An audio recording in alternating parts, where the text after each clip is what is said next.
Matau karamna phone number ama sinaraga email ahum mari hangani haibagi video ni step by step matang haijarake khangdaba confuse oiba yaragasu comment da haibiramo aduga video se loiba phaw yengbiyo haina haijari aduna ihan hanbada Chrome da chalaga nangi email account da login tawbiro aduga sigi profile icon gi makha da laiba add another account se da namdoina aduga sigi makha gi create account sigi makha da for my personal use da choose tawbiro aduga sida nangi fajaba ming da hapiro surname da hatasu hai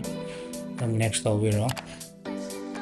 next or matunga nangi date of birth ko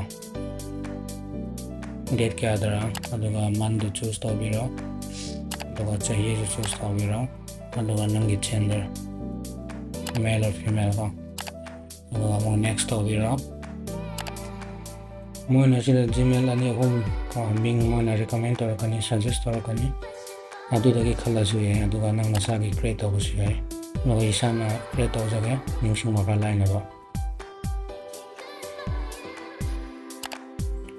assuming they already exercise and then auto come try those next okay sina yar male hojik another password set torje chan mana ba makha da mong nambiro aduga ni se mana da bribe se sira yembiro namlaga aduga manare hai once da next tawbiro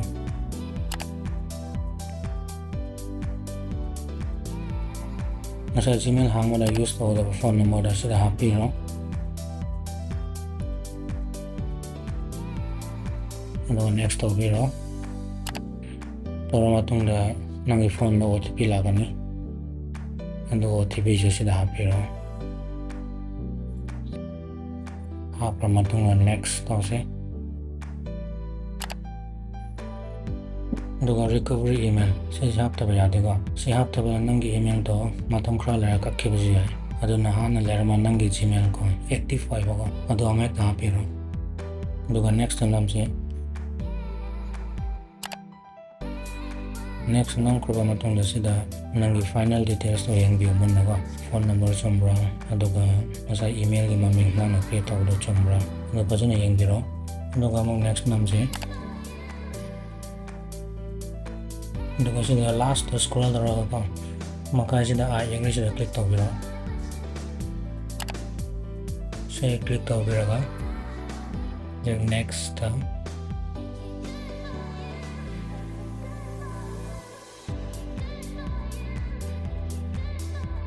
matang biro boom now you have created your gmail congratulations sida lore nangi gmail anobo create tawda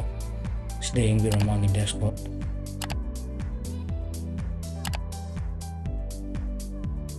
hojik sigi profile icon namuk sachi sigi makha da nangi hana login torga lejaran bako atoko gmail account mayam da list thorakani ai hana sigi number da gmail ani hangramne adu hojik amamu hangram tunda sigi number amata da gmail home sobre sida nangi official oiwa ama gmail san by default da thambiyo adu atoko gmail nang kai da sinabra ba kari beauty bhangmada Facebook Instagram bhangmada sinagira ba aduna sida choose toraga from one gmail to another gmail account and switch to yai mata sumna ge video se swai lo thank you for watching.